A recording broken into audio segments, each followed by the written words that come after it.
एक गांव था गंगापुर नाम से। उस गांव के बगल में एक जंगल था। उस गांव में एक सरकटा भूत रहता था और उसकी पत्नी चुड़ैल रहती थी। वो दोनों बहुत खतरनाक थे। वह दोनों रोज गांव में जाते और वहां से किसी को उठा लाते। उसको उठा के लाते हैं और फिर गर्दन काट देते हैं और उसका खून पी लेते हैं। उसके बाद उसे भी भूत बना देते हैं। इसी तरह वो दोनों करते रहते थे।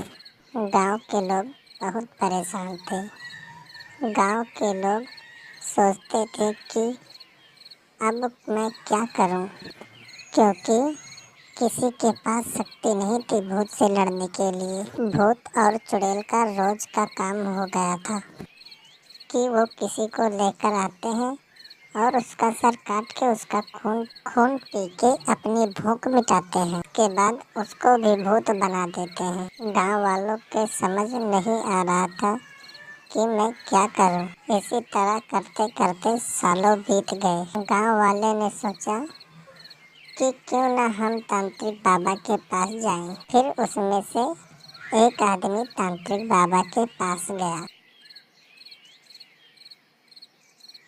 तांत्रिक बाबा को अपने गांव की समस्या बताई। तांत्रिक बाबा बोला, तुम टेंशन ना लो, हम सब संभाल लेंगे। फिर तांत्रिक बाबा उसके गांव की तरफ चल पड़े। गांव पहुंचे तो रात का इंतजार करने लगे। जब रात हुई तो भूत और चुड़ैल आ गए। तांत्रिक बाबा ने समझाया भूत और चुड़ैल को। तुम गांव के लोगों को परेशान ना करो।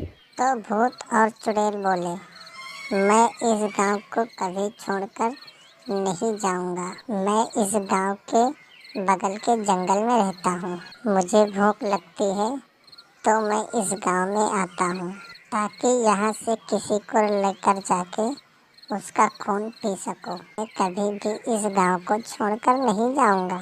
तो तांत्रिक बाबा बोलता है, तुम्हें इस गांव को छोड़कर जाना पड़ेगा, वरना मैं तुम्हें जलाकर राख कर दूंगा। फिर भी चुड़ैल और भूत न माने। चुड़ैल बोली, मैं कभी भी इस गांव को छोड़कर नहीं जाऊंगी। तो तांत्रिक बाबा बोला, गांव तो छोड़ के जाना पड़ेगा तुम्हें।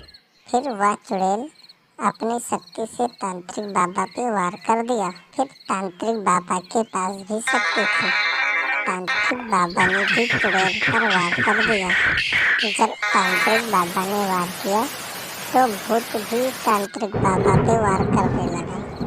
भूत और चुड़ैल की शक्ति से तांत्रिक बाबा की शक्ति कमजोर पड़ रही थी। फिर भी तांत्रिक बाबा ने हार नहीं मानी। फिर भूत और चुड़ैल हारने लगे तांत्रिक बाबा से। कमजोर तो तांत्रिक बाबा की भी शक्ति पड़ रही थी, पर जब तक तांत्रिक बाबा हारते तब तक भूत और चुड़ैल भाग गए थे। फिर तांत्रिक बाबा ने अगले दिन की तैयारी करने लगे भूत से लड़ने के लिए। जंगल में भूत और चुड़ैल भी तैयारी कर रहे थे तांत्रिक बाबा से लड़ने के लिए। फिर अगले दिन जब सुबह हुई तो तांत्रिक बाबा ने सोचा कि यह भूत और चुड़ैल बहुत खतरनाक हैं। अकेले इनसे लड़ना बहुत मुश्किल होगा। फिर तांत्रिक बाबा के दिमाग में आसिफ और निसार का नाम आया। तांत्रिक बाबा ने सोचा कि क्यों न मैं जाकर आसिफ और निसार को बुला लूं। फिर तांत्रिक बाबा निसार और आसिफ की जगह पे जाने लगे। वहां पहुंचे तो आसिफ और निसार मिले।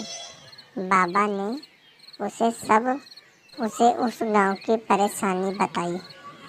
तांत्रिक बाबा ने कहा, हमारे साथ चलो और भूत से और चुड़ैल से लड़ो। फिर आसिफ निसार ने बोला, क्यों नहीं बाबा, हम आपकी सेवा में हमेशा हाजिर हूँ।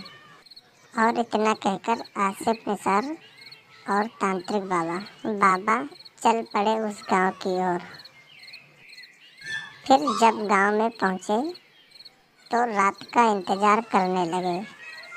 रात जब हो गई तो फिर भूत आ गया और उसके साथ चुड़ैल भी आ गई। फिर तांत्रिक बाबा ने भूत और चुड़ैल को समझाने की कोशिश की। चुड़ैल और भूत को कोई बात समझ नहीं आ रही थी। फिर आसिफ और निसार ने भी समझाया, फिर भी भूत और चुड़ैल समझ नहीं रहे थे। फिर भूत और चुड़ैल अपनी अपनी शक्ति से आसिफ और निसार पे वार कर दिया। जैसे ही आसिफ और निसार पे वार किया, वैसे ही तांत्रिक बाबा ने उन पे वार कर दिया। फिर निसार और आसिफ भी वार करने लगे। लास्ट में चुड़ैल और भूत हार गई और चुड़ैल और भूत को जलाकर राख कर दिया गया।